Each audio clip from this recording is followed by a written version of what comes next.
Another maintenance operation that I'm going to do to my 1998 Yamaha Virago 250/15 is brake caliper maintenance. What happens to me? When I'm not braking and I push the bike a little, I hear, not much, because it's very little, but I can hear a little bit of the brake pads rubbing against the brake discs. They're a little bit and it's a little uncomfortable. So, normally that usually happens because the brake caliper pistons have two pistons. The brake caliper pistons, once you release the brake, don't fully retract. They do retract, but, they return to their position, but not completely.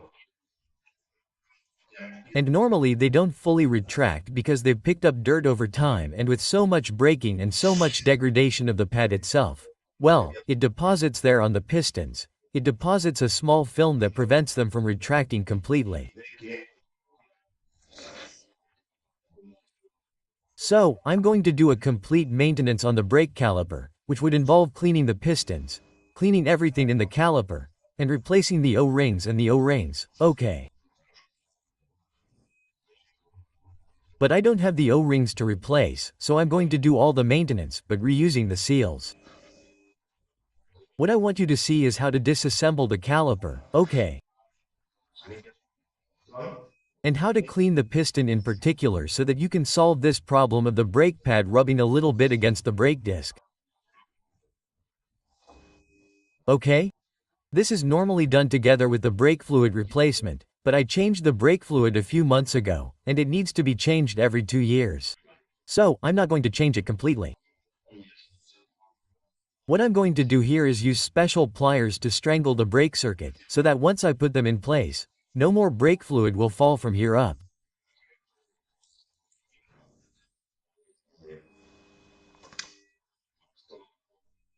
Okay, and with this tightened up, I can now remove the brake caliper. I can remove the brake fluid line from the caliper itself, by loosening this nut here, and I can then manipulate the brake caliper.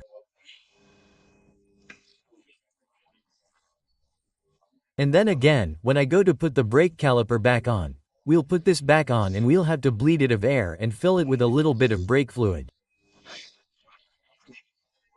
Okay, so the first thing to do to service the front brake caliper is to remove. I've already loosened them, okay? These two bolts that hold the brake caliper, okay? And pull the brake caliper backwards, okay? With this forward, backward movement, okay? And it comes out. From now on, the next thing I'm going to do is throttle the circuit, this hydraulic brake fluid line. Okay, I'll get the caliper and we'll continue. As you can see, I've already placed the brake fluid circuit choke here, and now, with a 10mm wrench, we're going to loosen this nut so that we can separate the brake caliper from the hydraulic circuit. Okay, I'm going to loosen it. Remove this part of the brake caliper, okay? This nut, and now I'm left with only the brake caliper. I'll put a container here anyway so that some brake fluid doesn't fall out, which is quite corrosive. As you can see, I've already removed the brake caliper. Now I'm going to remove the pads, okay? We're going to remove the pad, that is, we're going to separate this black part here from this part where the pistons go, because what we want to access are the pistons. And to do that, what we have to do is loosen this nut, okay? And let's see, what else? And that's it, and loosen that nut. Be careful because when you pour it out, the brake fluid that was inside the circuit comes out. Okay? Okay, well, I'm going to loosen this nut to separate the black part from the piston part. I placed the brake pad here. There we have the cylinders. Sorry, it's really hard to see because I'm trying to do it with light, but the light I have isn't great, it's not very good. Okay, there's the cylinder. Oh, sorry, the piston. There we have the brake pad, and through this little hole here we're going to blow compressed air into it so that the compressed air makes the pistons come out. That's what I'm going to do, okay? Okay, I'm going to try to record it and see if I can use one hand to blow the compressed air in and the other to record it. There we have the pistons. Let's see if you can see the compressed air here, okay? And they should move around there. Let's see if you can see it well. Do you see it coming out? Have you seen how it comes out completely? There I have them. Okay, now that this is out, just by moving them a little bit, you see, they come out. Okay, I'm doing it with one hand. With two hands, it comes out perfectly. Look at how dirty it was, huh? That needs to be left exactly the same color as this, okay? Instead of all that black and with all these bumps, these are the bumps that prevent the piston from moving back properly. Okay, well, now I'll push a little like this with my hand and finish taking it out. See, they come out perfectly, it didn't cost me any work. And here we have the two O-rings, okay? One that's here more at the beginning and another that's a little to the right, and those are the ones that need to be taken out. You take them out there with a hook or whatever and replace them with new ones. Just take them out, okay? See, you can see them clearly there. One is the outermost one, which is this one here, the outermost one, and that one there, the inner one, okay, and they are removed and replaced with new ones that I don't have. Okay, now what I'm going to do is clean all this well with degreaser, very clean. I'm going to remove all the grease and then I'm going to clean this here. You have to try not to scratch it, okay? So you have to find ways to clean it without scratching it. So, well, I'm going to start trying to clean it with gasoline. If it doesn't work, then I'm going to try with a toothbrush, rubbing. And if not, and if it still doesn't work, then I'm going to look for things I can use to not scratch the iron and remove all this carbon from here. Very badly, with very fine water sandpaper. But that's not really recommended, because it could scratch the piston, and I'll try not to scratch it. Okay, well, now I'm going to clean, and then we have to put it back together. I'll show you everything now. Well, here I'm cleaning it with a little bit of gasoline and a toothbrush. That way I don't scratch anything. And you can see the difference between this one that's already clean, the small one, because they come in two sizes, and the large one that hasn't been cleaned. Do you see the difference? It's quite considerable. Well, look how clean they both are. Completely clean, and I did this with gasoline and a toothbrush. Okay? Well, I saw that the brake pads were already quite worn, okay? So we're going to change them. Look, very simple. Taking advantage of the fact that we have the maintenance mess here, we're going to change them. Well, to change them I'll take them out like this. This one here and this one here. Okay, look more or less. What life they had left, which they had a little bit left, but not much. And these are the new ones, comparing the life they have. Okay, take a look. Let's see if I can put one here so we can compare them. Okay, one is the last one and the other is brand new. Well, then, the brake pads would be placed there and that's it. Well, now the next thing we're going to do is once we've cleaned the brake caliper, which is already clean, we're going to put a little bit of brake fluid to clean and to properly hydrate the O-rings there. And also around here we're going to put a little bit of brake fluid so that it's well hydrated and can move well. And once we have the brake fluid applied, we have to take them all the way to the pistons. Okay, I'm going to do that.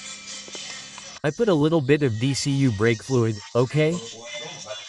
The brake fluid is 24. Well, I put a little bit of brake fluid here at the bottom and then on the surface of the piston, and this one here is already in.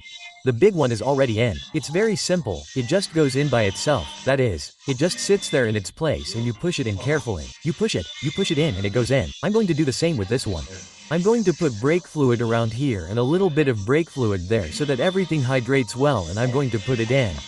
As you can see, the two pistons are already in as far as they will go. And now on this axle here where the brake pads are going to float, okay.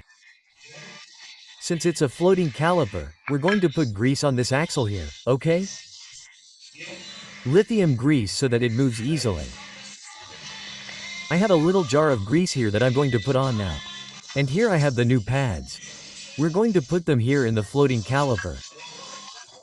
Remember that when you put in new pads, they require a break-in period, and in the first 50 kilometers or so they break very little.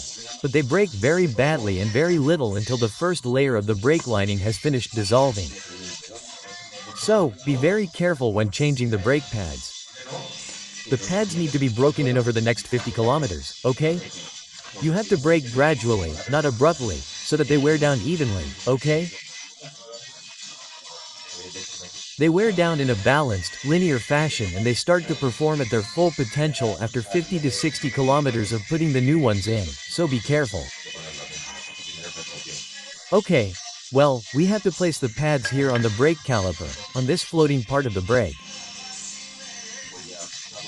I'm going to place them so you can see them, and then we'll put the caliper in place. Easy. Well, I placed this black part. I placed it on the axle, and now we're going to place the new pads facing each other, okay? They have a shape, that is, they're required like this. And now we're going to bring this closer together, and it's ready to be put on the wheel, which is what we're going to do. Once we have closed the caliper with the floating part, what we have left to do is place this nut here, okay? We place this nut here. There. Okay, we are going to place this screw. Go. And we continue. And to this through screw, which also makes a dent, we are also going to put lithium grease here so that everything moves correctly. Well, I have already fitted the brake caliper into its corresponding housing, and I have overlapped these two nuts, and I have also put this through screw, okay? These two nuts and this one go to a torque of 40 N, so we have to tighten them. I am going to tighten it to 40 N. This and this with the torque wrench. Once we have tightened the two nuts that secure the brake caliper, we have to place this through screw, that supplies brake fluid to the brake caliper. Remember that it has two copper washers that must be replaced and new ones put in. And both have to go between this side and this side.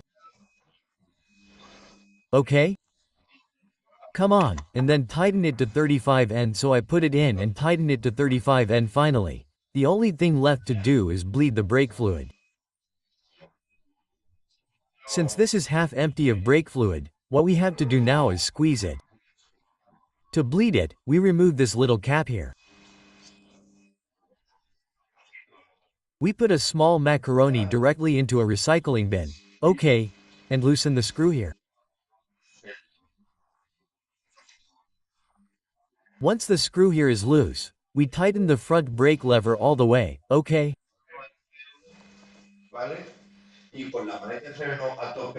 And with the brake lever fully tightened, we will see that a little bit of brake fluid has come out of the tube. We close the bleeder nut again.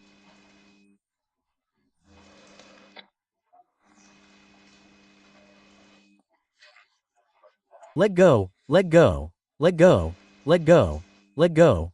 Loosen the nut on the bleeder again and squeeze the brake lever, and bubbles of brake fluid will come out again.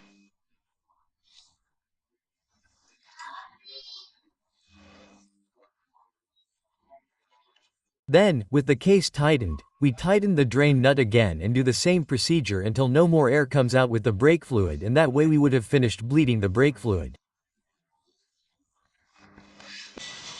To finish the bleeding process, we just need to remove this little cap. Okay, you have it in another video I have of the bike on how to change the brake fluid that explains it, but anyway, this little cap is removed and we level it. We fill it with .4 brake fluid, okay. And with that we fill it, level it, and we are done.